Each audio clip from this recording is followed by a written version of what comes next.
What time is it? Well, if my watch is right, that train's about due. Oh, I'm so excited I can hardly wait. Wonder if he's changed much. Oh, I hope he isn't thinner. Mother, with a couple of your home-cooked dinners under his belt, he won't be thin long.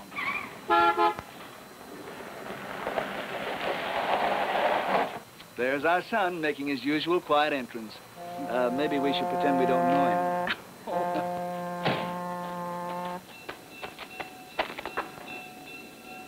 Well, he's right on time. Yep. Sure be good to see Jim again. Well, the way you're growing, he'll probably not even recognize you.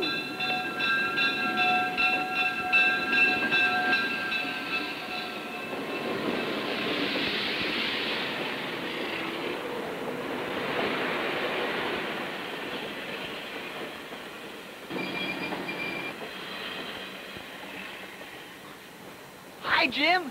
Hi. Jim, you look wonderful. Hi, Mom. That sea air must agree with you, son. It's great to be home. Hi, Tiger. I see you still have the Rolls Royce. Yeah, it rolls, and that's about all. Well, men, anyone for one of Mom's home-cooked steak and apple pie dinners? Which I just happened to have for our returning hero. That's for me. I'll ride home with Bob if you don't mind. You may need some help with the pushing. We'll follow along and pick up the pieces.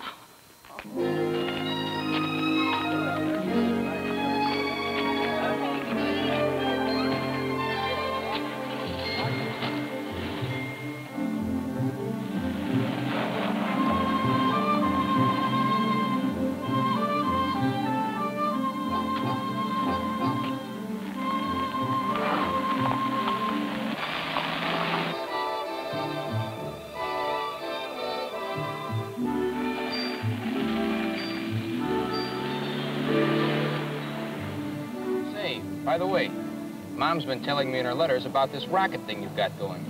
Sounds pretty good. Yeah, we're pretty interested in it, and we've got a lot of plans. I'll tell you about it later on if you've got a few minutes. Sure.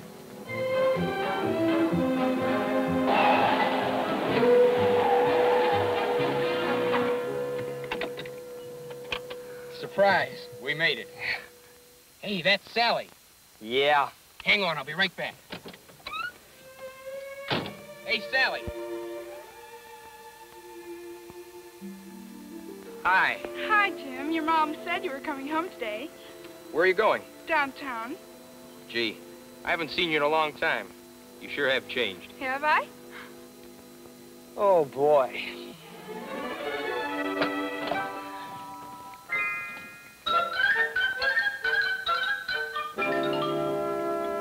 How about this last piece of pie? Oh, no, man. Gee, Mom, I've had two already. You sure? I just don't know where I'd put it. All right, I'll save it for you for later. Fine. Or for you, honey. Okay, Mom. Hey, Jim. Yeah? You know, you were asking about the Rocket Club on the way home? Yeah? Well, we're having a meeting in the physics lab tonight with Mr. Jones. Do you want to come along? Or, does Sally have you tied up tonight? Hey, watch that. No, tonight I'm free. Tomorrow night, no. But tonight, we go where you want. As a matter of fact, I did bring some material home that you and the guys in the Rocket Club might be interested in. Great, let's get with it. Would you get my hat and folder over there? Yeah, sure. Good night, Mom. Well, have a good time, dear. Dad? Come on, we're gonna be late. Bob, drive carefully. And, fellas, let's not stay out too late, hmm? Don't worry, Dad. I'll watch him. Why don't we cut it a bit short tonight, fellas, since we have a guest? Jim is a former student of mine, and I might add, one of the better ones. Jim, I think by now you've seen pretty much what we do, with all the emphasis being placed on outer space. There are clubs like this all over the country. And as a science teacher, I think this is a very encouraging sign. I certainly agree with you, Mr. Jones. But as I've been sitting here, I've been thinking that with all of this emphasis on outer space, I wonder how many people give any thought to inner space. It has all the interest and challenge of outer space, and it's a lot closer to us. Well, sounds interesting, Jim. Why don't you come up here and tell us something about this inner space? Well, all right.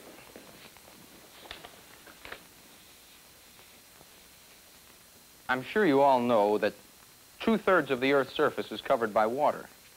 And until recently, just as in outer space, man didn't have any way really to explore this world of inner space, 2/3 of the Earth's surface covered by water. But now, just as we have rockets to begin exploring outer space, we have a vehicle to explore inner space, the nuclear submarine.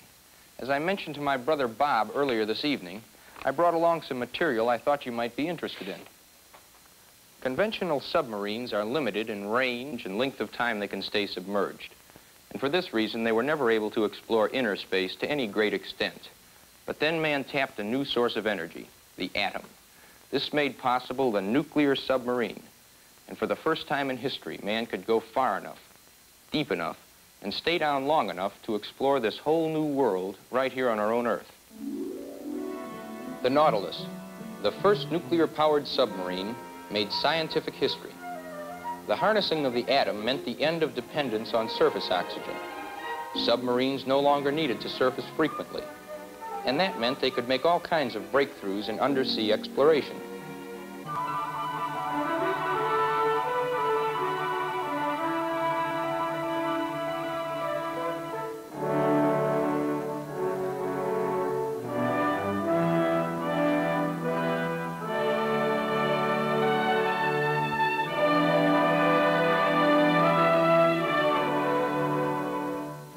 So it wasn't long before several nuclear ships made incredible voyages across the North Pole, under the ice.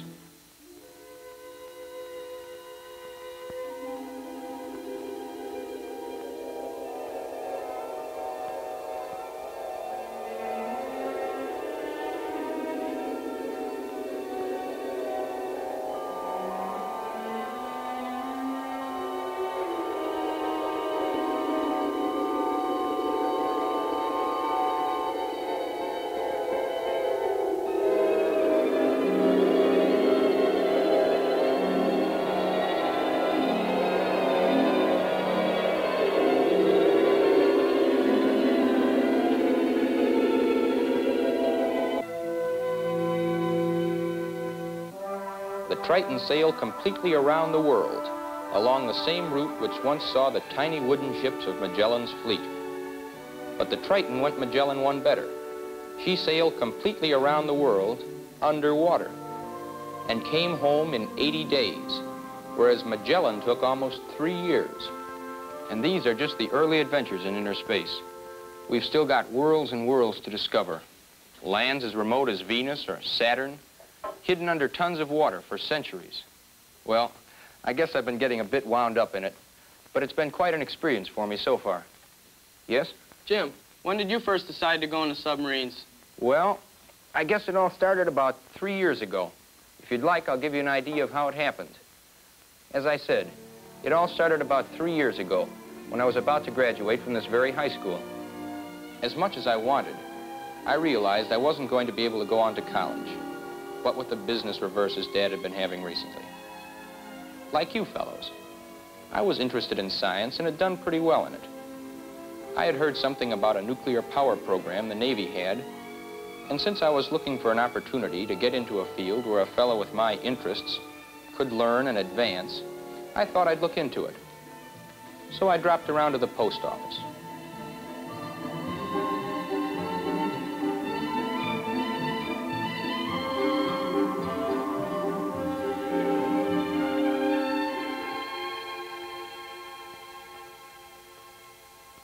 I had a talk with the recruiter and told him I had heard about the Navy's nuclear program. I told him of my background and my interest in science, and he began to explain the details of the program to me. The more he talked, the more interested I became.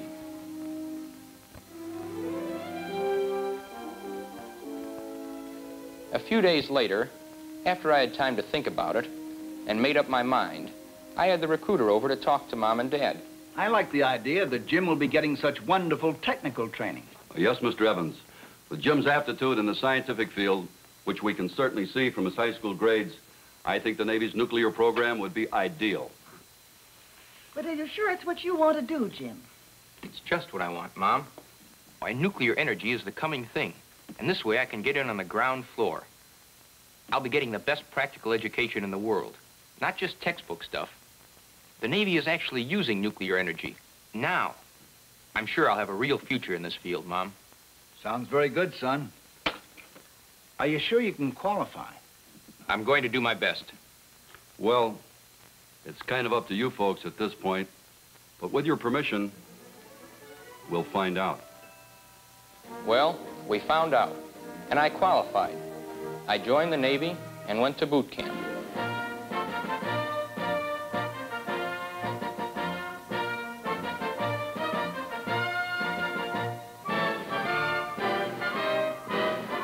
Three weeks later, I took my first step toward the thing I wanted most, the submarine service. I was interviewed by a classifier. Well, Evans, I see you're interested in submarines. That's right. You have a good score on your basic battery test. Do you have a specialty in mind that you're interested in? I've been thinking about machinist mate. You have a high mechanical aptitude rating. This might be the very field for you. By the time boot camp ended, I had been accepted for submarine school. I knew there were many hurdles to cross. Ahead lay a long stretch of schooling before I could call myself a nuclear submariner. But I was on my way.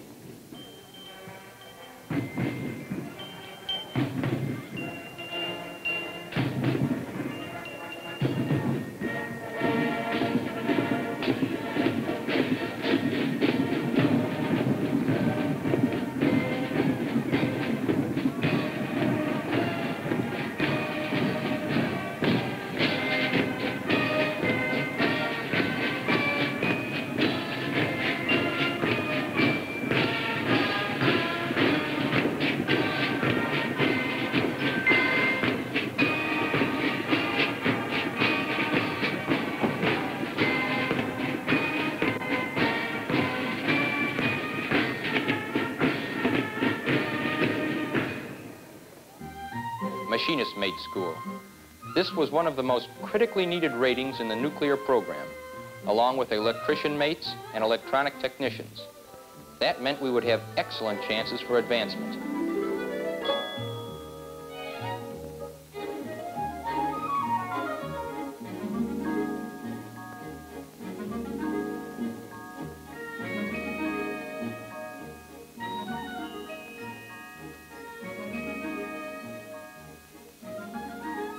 We worked with all types of machinery and equipment that drive and service submarines. After 3 months, graduation again, and orders. New London, and the Navy's famous submarine school.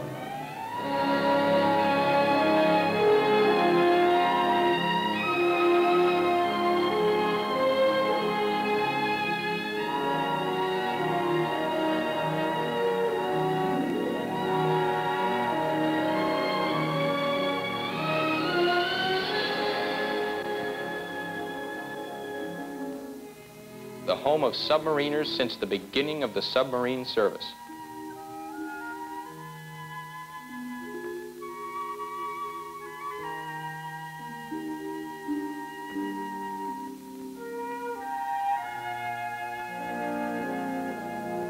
At these very piers, submarines had been fitted out for war patrols, filled with supplies, armaments, and torpedoes, so that they could carry the war to the enemy on his own home ground. I knew it would be quite a heritage to live up to.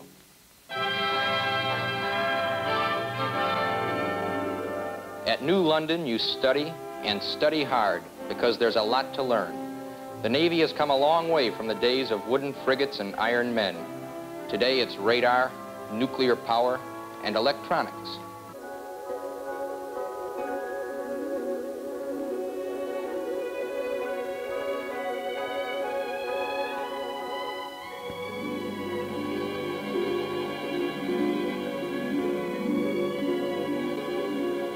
But you still have to be tough physically, too.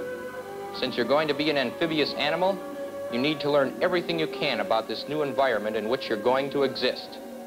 And the preparation is tops.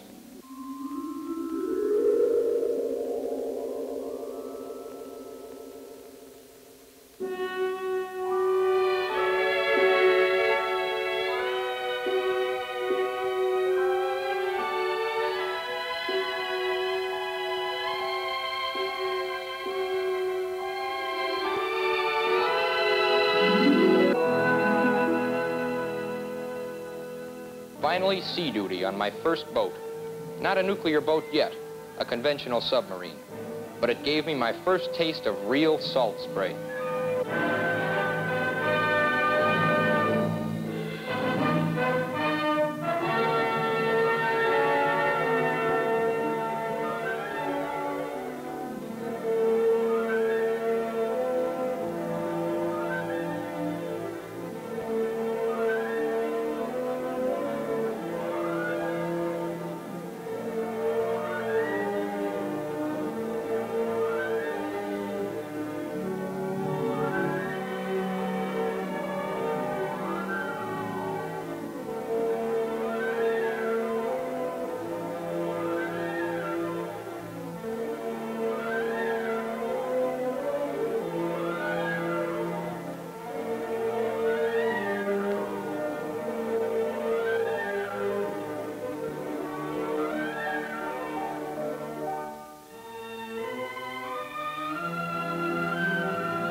There's no feeling in the world like going to sea.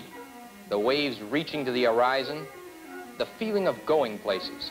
That's the excitement of the sea, whether you sail an 18th century schooner or a conventional submarine like mine. Now, I could call myself a sailor. When I first started standing my engine room watches, I finally realized the reason for all those months of training and study. There's just no substitute for fine training. And I was ready, thanks to the Navy.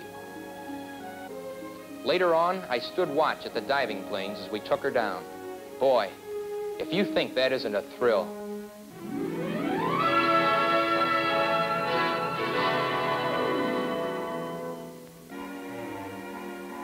And my shipmates were learning their specialties too.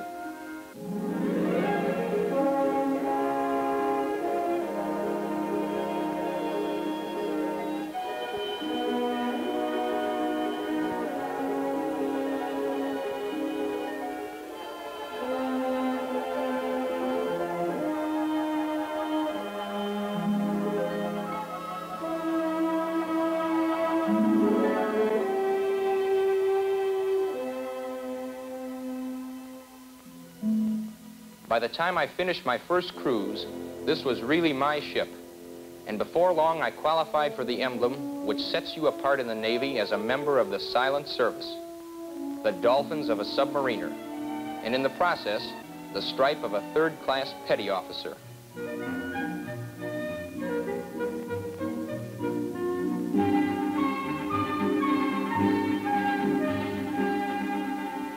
And then the final phase of my training. Nuclear Power School. 1 year of the finest technical training that a guy could want.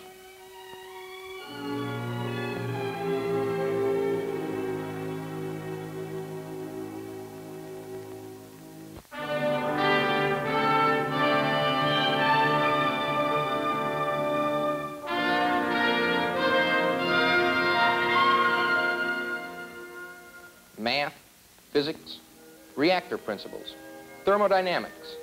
These were just a few of the courses I took during the first 6 months.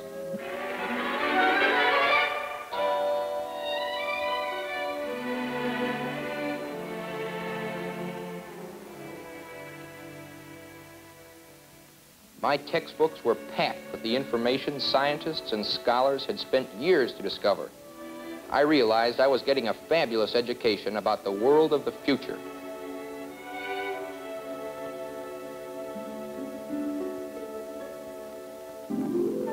But But the Navy doesn't depend on textbook theories alone. At work on the actual machines during the last 6 months in prototype school, all that hardware suddenly seemed to come alive. We were given problems which we might someday face at sea. Problems we'd be ready for when the time came.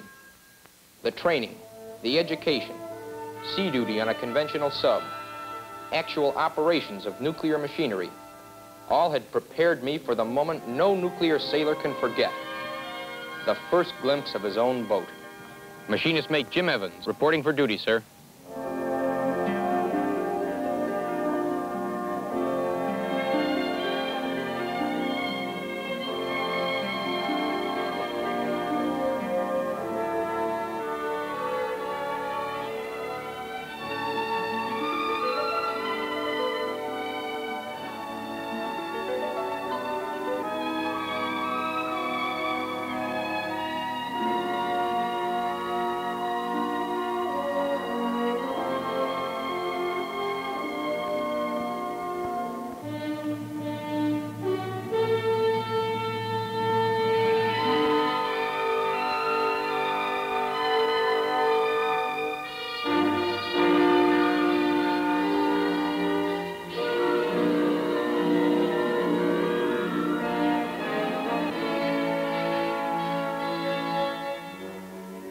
As the days passed at sea, I began to feel more and more that I really belonged. And I think the Navy must have agreed, because I was promoted to second class.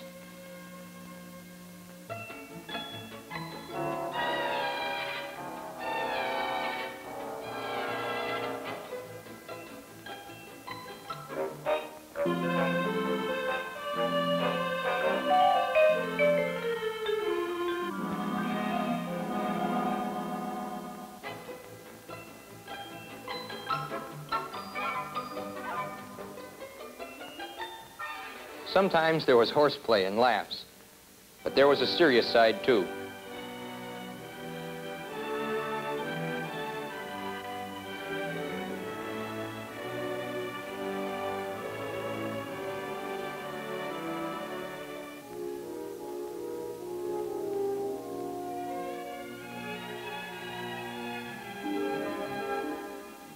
So time goes on. The hours pass into days, and days into weeks. By now, you're a full-fledged amphibious animal. And like any other amphibious animal, you must spend part of your life in the water, but you must also spend part of it on land. And what better way to spend it than in foreign ports, getting to know the customs of other people.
But men must go down to the sea in ships, and for our ship, it was time to return again.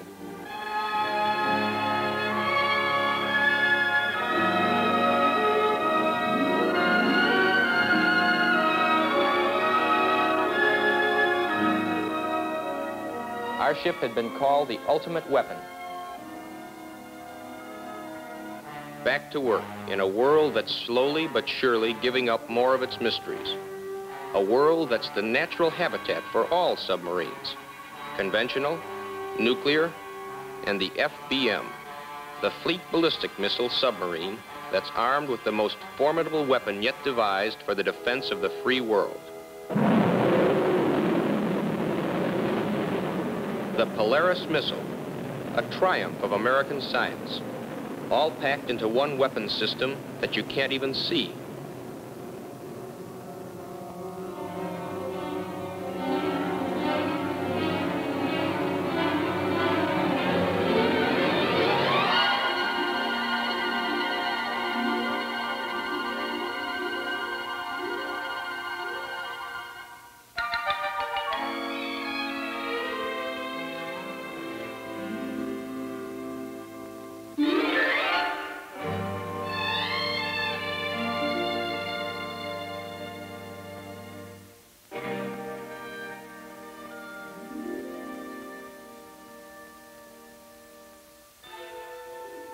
It's quite a life.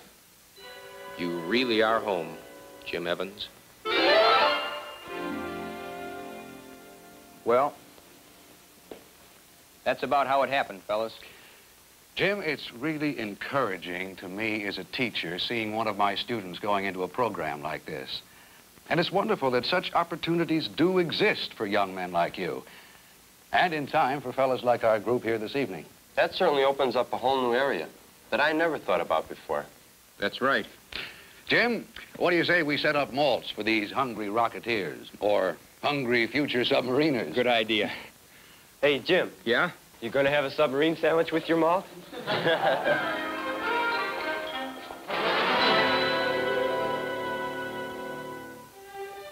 This was the story of one young man. We chose to call him Jim Evans. But Jim Evans is really many people. Your son, your brother, your cousin, your neighbor. Young men from all parts of this vast and wonderful nation of ours. It is these young men who are truly America's first line of defense, dedicated to the service of their nation and the cause of freedom throughout the world.